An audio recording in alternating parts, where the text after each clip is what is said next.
नमो बुद्धाय जय भीम मित्रांनो, गेल्या पहिल्या भागात आपण काही लेण्यांची थोडक्यात माहिती घेतली होती। आता आपण आणखीन काही लेण्यांची थोडक्यात माहिती घेऊ।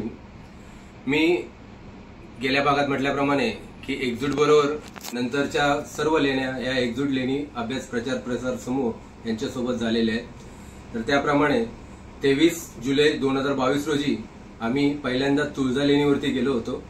तेथील दीपोत्सव देखील आम्ही साजरा केला होता।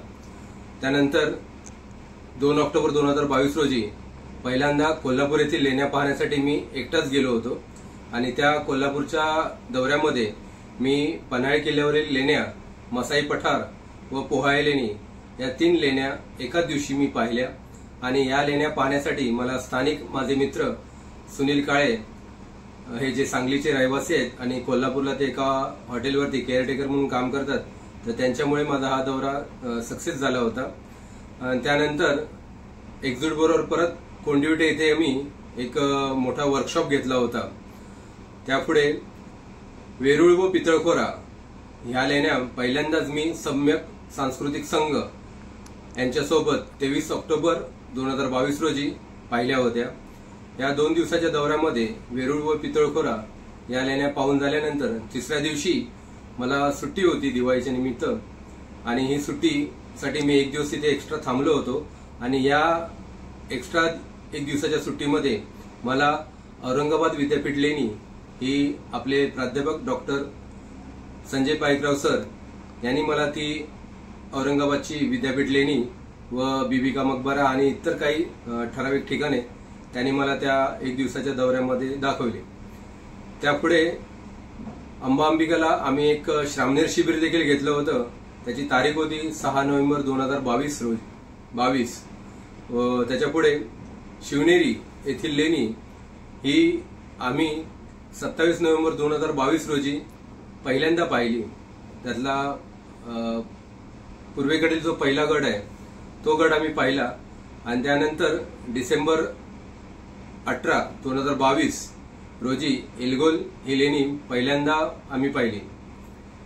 या लेणीवरती पहिल्यांदाच एक वर्कशॉप एकजूटच्या माध्यमातून आयोजित केला होता। आणि त्यानंतर पुन्हा लगेचच 25 डिसेंबर रोजी आम्ही शिवनेरी लेणीवरती दुसरा गट पाहण्यासाठी गेलो होतो। अशा प्रकारे टप्प्याटप्प्याने माझं हे लेणी बघण्याचं चालूच होतं। त्यानंतर जानेवारी 2023 8 तारीखला आम्ही वर्णे, खोपोली येथील लेणी पाहिली। त्यानंतर 15 जानेवारीला खोपोली येथील हालखुर्द ही लेणी पाहिली। पुन्हा एकदा 5 फेब्रुवारी 2023 रोजी शिवनेरीला आम्ही तिसरा गट पाहण्यासाठी गेलो होतो। त्याच्यानंतर मार्च 2023 22 तारीखला आम्ही कोल्हापूर येथील बुदरगड येथील एकाक्षम लेण्या हे पाहण्यासाठी आम्ही 4 ते 5 लोक आम्ही गेलो होतो। या बुदरगड किल्ल्यावरती एक एकाक्षम लेण्या आहे, याची नुकतीच त्यावेळेला बातमी प्रकाशित झाली होती आणि त्याप्रमाणे आम्ही तो दौरा आयोजित केला होता। त्यावेळी आमच्यासोबत जे काही मित्र होते आम्ही सर्वजण पहिल्यांदाच त्या बुदरगडवरती गेलो होतो। त्याच्यानंतर खारघर येथील पांडवकडा ही लेणी आम्ही 5-6 मित्र मिळून आम्ही त्या लेणी पाहण्यासाठी गेलो होतो। ती तारीख होती 20/5/2023, अगदी मे महिन्यात आम्ही त्या लेणीवरती पोहोचलो होतो। त्याच्यानंतर 4 जून 2023 ला वाकरूळ खोपोली येथील जी धरणामध्ये गेलेली लेणी ती लेणी पाहण्यासाठी आम्ही गेलो होतो। पुढे अशा लेणी पाहत असताना आम्ही 15 ऑगस्ट 2023 रोजी पुन्हा एकदा कोल्हापूरचा दौरा आयोजित केला होता। त्यामध्ये आम्ही 4 लोक होतो। त्यामध्ये आम्ही गगनबावडा, पळसंबे, बोरबेट, मोरजाई देवी मंदिर जे आता लेण्यांचं मंदिर झालेलं आहे ही ठिकाणं आम्ही पाहिली। त्यामध्ये पळसंबे तर बऱ्यापैकी फेमस आहे, बोरबेट मोरजाई हे अप्रकाशित आहे, सध्या ते मंदिर म्हणूनच लोक सांगतात, पण ती लेणी असून त्या लेणीमध्ये आताच एका देवीचं स्थापना झालेली आहे। त्यानंतर 24 सप्टेंबर 2023 रोजी आम्ही कोंढाणे व राजमाची असा ट्रॅक केला होता। त्या ट्रॅकला आमच्यासोबत आणखीन 4-5 लोक होते आणि तो ट्रॅक सलग 13 ते 14 तासाचं वॉकिंग करून आम्ही हा राजमाची ट्रॅक पूर्ण केला आणि त्या राजमाची किल्ल्यावरती देखील 2 लेण्या आहेत, त्या लेण्या देखील पाहायला मिळाल्या.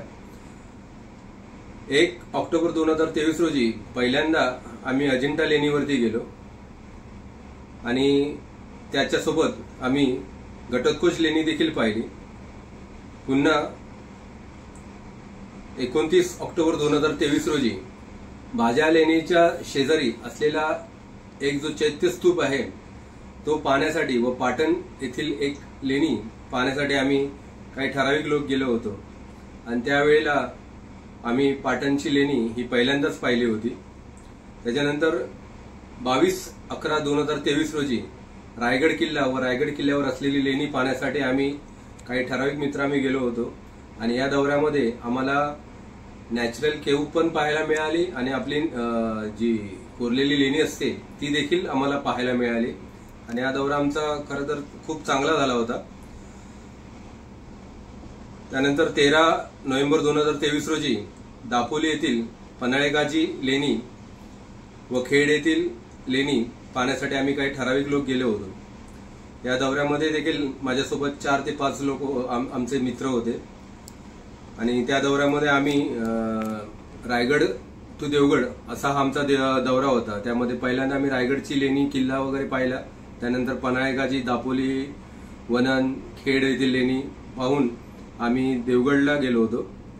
देवगडला जाताना वाटेत नाटे, मुसागाजी बंदर वगैरे ही ठिकाणं देखील पाहिली आणि या दौऱ्यामध्ये माझ्यासोबत जे शेवटला जे 2 मित्र राहिले होते त्यांना मी मग आमच्या येथील विमलेश्वर लेणी ही लेणी देखील दाखवली होती आणि अशा प्रकारे आमचा जवळजवळ एक 30 लेण्या पाहण्याचा हा टप्पा त्या कालावधीत पूर्ण झाला होता.